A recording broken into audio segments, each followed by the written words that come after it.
समस्याएं दो प्रकार की होती हैं, बाहर की और भीतर की, बाह्य जगत की और अंतर जगत की।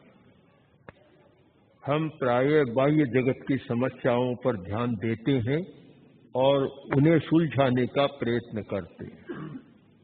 अंतर जगत की समस्याओं पर हमारा ध्यान भी कम जाता है और उन्हें सुलझाने का तरीका भी पता नहीं होता, प्रयत्न भी कम होता है।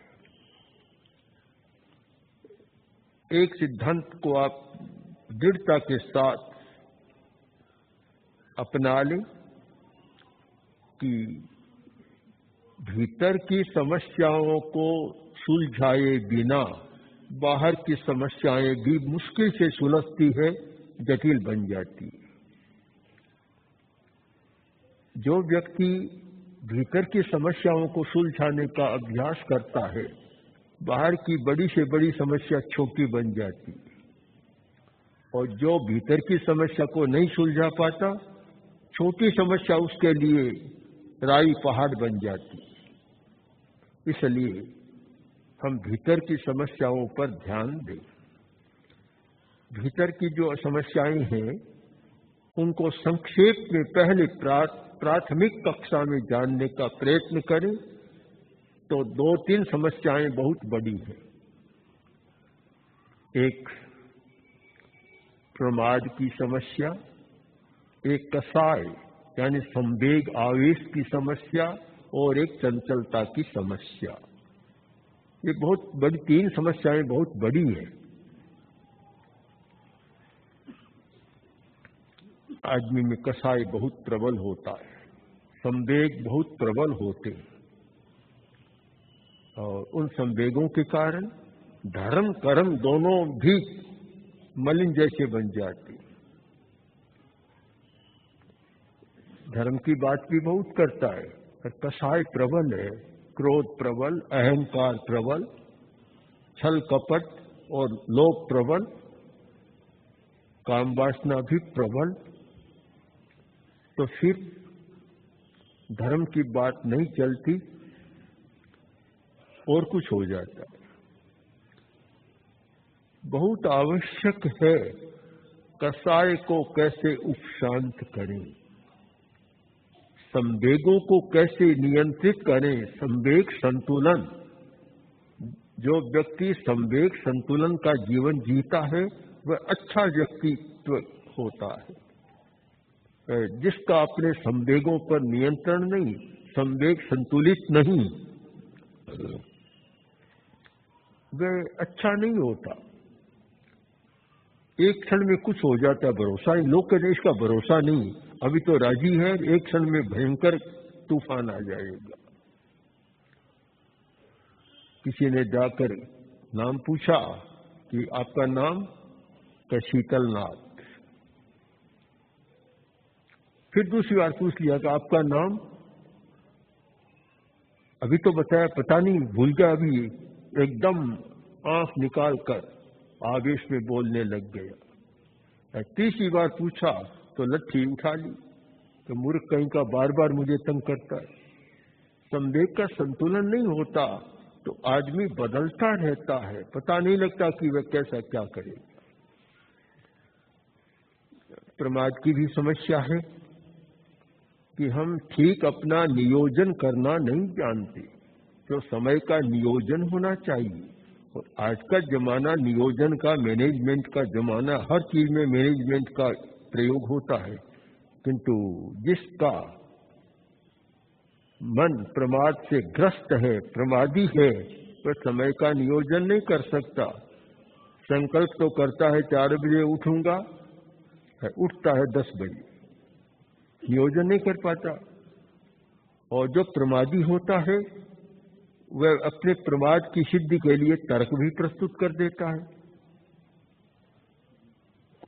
कोई विद्यार्थी था और बड़ी कक्षा में आगे पढ़ रहा था, एकदम छोटा नहीं था, तो आलसी प्रमादी बहुत था, प्रमाद में पड़ा ही रहता, जागरूक नहीं था। तो माँ ने कहा, बेटा देखो सूरज कितना चढ़ गया, अब तो उठो। बोला, माँ क्या बात कहती हो तुम, सूरज के साथ मेरी तुलना करती हो? सूरज तो कभी सो जाता है, मैं रात को 10 बजे सोता हूं। तर्क भी वैसे ही हो जाते हैं प्रमाद को सिद्ध करने के लिए। तो प्रमाद बहुत बड़ी बाधा है, कसाय बहुत बड़ी बाधा, प्रमाद बाधा, और इन दोनों को प्रवाहित करने वाली बाधा है मन की चंचलता, हमारी एकाग्रता नहीं है। प्रमाद और कसाय, प्रमाद और आवेश संवेग, इन दोनों के लिए वाहन बनती है चंचलता, जो इनको बाहर तक ले जाती है और आदमी को असफल बनाती है, दुखी बनाती है, अशांत बनाती है। सब कुछ होते हुए भी आदमी अशांत हो जाता है। हम इन बाधाओं को कैसे पार कर सके? ध्यान एक ऐसी प्रक्रिया है कि जिसके द्वारा मन की चंचलता को कम किया जा सकता है, एकाग्रता को साधा जा सकता है, जागरूकता भी बढ़ सकती है, प्रमाद कम हो सकता है और कसाय भी उपशांत हो सकता है। हमने ऐसे सैकड़ों सैकड़ों, हजारों भी हो सकते हैं, सैकड़ों सैकड़ों लोगों को देखा कि जो भयंकर क्रोध था, भयंकर लोभ और अहंकार था, किंतु ध्यान के प्रयोग के बाद उनका क्रोध शांत हो गया। और ऐसा हुआ कि शायद घर पर गए तो पत्नी को भी आश्चर्य हुआ और सोचा कि ये वही व्यक्ति है, कोई दूसरा आ गया। शायद रामायण का प्रसंग सामने आ गया होगा कि क्या बात है, पतिदेव आ गए, अभी तो गुस्सा नहीं किया, ये तो आश्चर्य की बात है। पर शांत हो सकता है, ये कसाय शांत हो सकते हैं, किंतु केवल पढ़ने से जानने से नहीं, प्रयोग के द्वारा।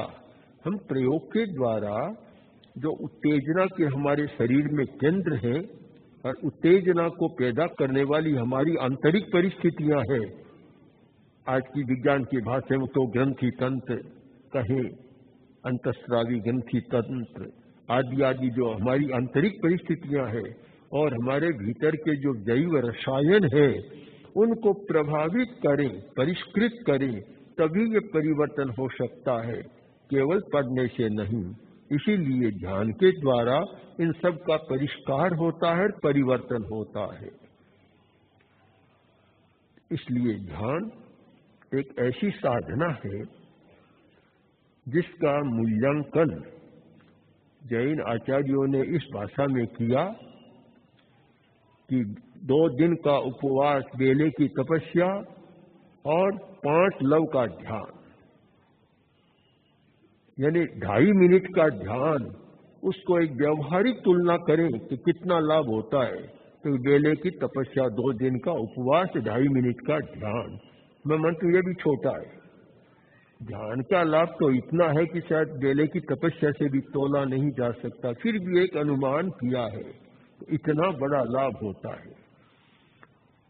क्योंकि ध्यान हमारी इतनी आत्मा की पवित्र अवस्था है कि हम सहज आत्मा तक पहुंच जाती है। बहुत लोगों का प्रश्न होता है और हमारे पास बहुत आते हैं कि आत्मा का साक्षात्कार कैसे हो, परमात्मा का साक्षात्कार कैसे हो।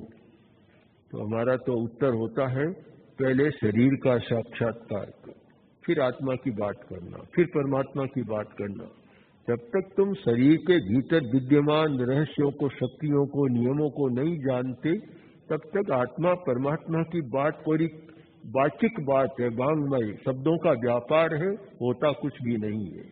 इसलिए हम शब्दों से ऊपर उठकर मन